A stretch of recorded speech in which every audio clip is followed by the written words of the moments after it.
the Sigma Art 50mm 1.4 DG lens, tested on the 5DS. Let's check this out. Now this is nothing short of a phenomenal lens. I mean, the build quality is just outstanding. It's weather sealed, machined extremely tight. Absolutely just a really nice looking lens.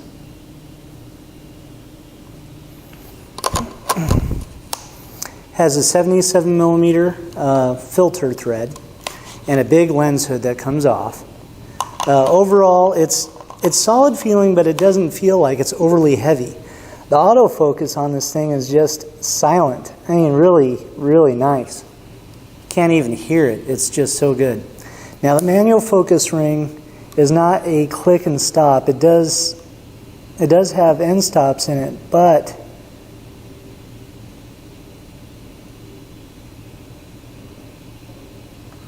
you know, it doesn't feel clunky. It's nice and tight, but not too tight.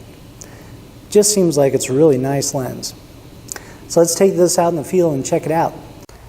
So why is this lens so big? I mean, it is huge compared to every 50mm lens out there, especially the f1.4s. None of them are this big. But there's a reason for it. It's all based on the design. So if we actually look at the design elements here, and I'll pull these into Photoshop for you. Now, what you have is, this is the Sigma Art lens right here, this one. So we have 1, 2, 3, 4, 5, 6, 7, 8, 9, 10, 11, 12, 13 elements. And just so you guys know, when they talk about how many elements and how many groups, this has 13 elements in 1, 2, 3, 4, 5, 6, 7, 8 groups. Now, what that means is that there's air spacing between the elements, so any air spacing turns that element into its own group. So there's 8 groups and 13 elements. Now over here, the traditional Canon 50mm 1.4 is actually a very standard design for all 50mm 1.4s. Actually 50mm lenses in general. Now what you need to know is the 50mm lens is a simple design, and it is one of the simplest out there besides the pancake lens. So as far as 35mm goes. So anyway, what we have here is 7 elements in 6 groups. There's only 2 elements here that are grouped together. Now, as a lens designer would look at this actual setup on the Canon, this one, he can only coat this lens 6 times because there's only 6 groups. But over here on the Sigma setup, you have 8 groups. So that allows for 8 different coatings to go on each piece of glass. That's why it's so big. But you know, in reality, it gives you the best image quality at 50mm for any lens. Doesn't matter what it is, including all the Zeiss stuff. The Sony 55mm f1.8 may be a little bit better, but it's also a slightly different focal length. So you have to take that into mind. But this is why the lens is so big, is because of this design. One feature this lens has that is very cool is a manual focusing window that allows you traditionally set your focus distance. Now most lenses are going to a magnetic drive system, which kind of eliminates this. And the fact that Sigma decided to keep it is really nice, because the autofocus on this is fast and quiet, but still when I do standard landscapes or something like that where I'm using a tripod, I want to set the distance manually. So a cool feature. Now the other thing is, this comes with the lens hood. You need to use the lens hood. Can't live without it. And did I mention that Sigma will swap out your lens base for you if you decide to move to a different format like Nikon? That's right, you can send this in and they'll switch it over to Nikon for you for like 150 bucks. How cool is that? So we're on RAW, and we're going to go ahead and cycle through this here. Okay, so let's take a look at these images really quick. Now, this is at f1.4, and I just want to show you the lens distortion. So this is the vignetting at f2.8. and at f1.4, and this is ISO 100, and this is shot at 5,000th of a second, and you can see really it's vignetting, and there's not actually any distortion in the lens itself. It's just vignetting. So that's actually kind of cool. So anyway, let's go ahead and open this up and take a look at it. Now, one thing I have to say, and I don't think that this is a Canon issue as much as it is a Photoshop problem, but bringing the CR2 files directly into Photoshop, I am noticing some noise in the background. And it's just a fine layer of noise, but this to me looks like Sony's RAWs at ISO 200.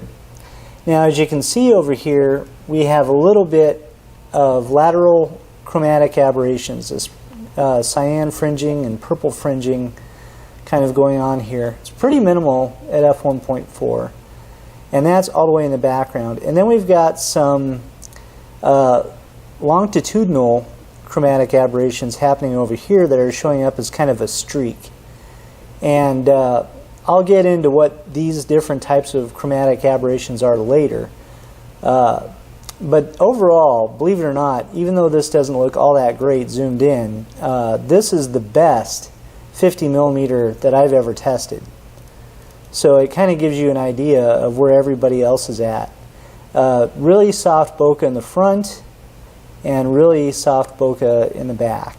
So excellent bokeh blur, everything in the middle, especially where we're shooting, and you can see right here is just insanely sharp. But anyway, let's bounce ahead here. I'm not going to bore you guys to death with all this stuff. We're going to skip ahead to f2.8. We're going to go ahead and open this image. And this is with lens distortion off. So you guys are just seeing what it is straight off the camera. And again, you know, we have this noise issue, but God, it's so sharp. And that is just painfully sharp and edge to edge. And all those issues that we talked about in the first image at f1.4 are completely gone. Everything is just coming in super sharp, almost no chromatic aberrations. A little bit of lateral chromatic aberrations that you can still see here is probably 1 pixel of blue lines on the side, but I don't see any magenta showing up anywhere as far as any kind of a halo for lateral chromatic aberration. So very solid at f2.8, and really this lens starts to shine all the way through here. So we'll skip ahead again and we'll bounce up to f5.6, and let's see here, let's enable this. So again, maybe some very minor vignetting, and quite possibly 1% of pixel distortion, but that's it. I mean, that is amazing. So we'll go ahead and leave that off and bring that in. And what I'm going to do here is I'm going to go in and show you, this is how sharp it is in the center. Again, everything is focused in on these bougainvillea. And it's insanely sharp in the center and pretty much all the way to the edges. The corners look really good. Again, you're going to see, you know, depth of field because these cacti are right in front of me. And then as we go to the back, like this tree is kind of out in front of me, but everything behind it is super sharp. So this area, this foreground that we shot in is just amazing. Now what I'm going to do is I'm going to leave that open. Just so you guys know how good this is, I am going to bounce ahead all the way to f16. And f16 is pretty much where this lens stops. You can't go any farther than that. And again, if we look at the distortion, very minimal. Again, a 1% barrel distortion correction, which is just nothing. So anyway, we're going to go ahead and open this, and we left everything off. And then I'm going to zoom into the same spot here. So let's go to that one. I'll put this kind of side by side here. And we'll zoom in.